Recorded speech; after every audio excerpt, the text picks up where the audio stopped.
Бала ханым, менің енді бұл неден көрген результатым қызым жасы 56-да осы биыл неден ауырды. Желчный пути. Желчный не был. Хронический холецистит. В общем, сондай бір жаман аурумен ауырды. Сосын Алматыға барып операция жасап келген бойда енді мен осы неге қостым. Осы компанияның өнімдеріне. Аллаға шүкір, қазір алдатына қараған жоқ, жазылып кетті. Операциясы, ауыр операция, оның диагнозын айтсам адам бұрқады. Енді қазір неде онкологияда неде есепте, бірақ өте жақсы результат беріп жатыр.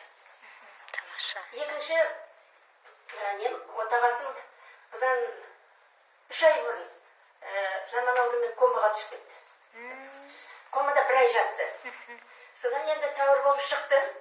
Одан кейін енді қолымда продукт бар. Құйдым ғой аузына. 4 продуктыны күніне беріп отырдым 2 реттен. Білмейсіз бе? 3-4 күнде аяғым басты ғой. 3-4 күнде. Чудо-трава, сердечный бердім, антивирусный бердім, сосын паразит жоқ, мужской тоник бердім. Ешқандай ешне болған жоқ.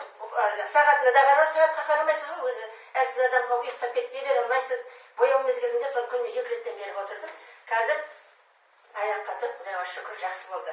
Мен бұл продуктыға өте ризамын. Кімге?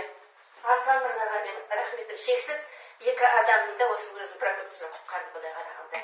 Ешқандай дәріштен ішкен жоқ, үйге келгеннен кейін тек осы продуктымен отырмыз қазір. Қызымда, жолдасымда. Осындай бұл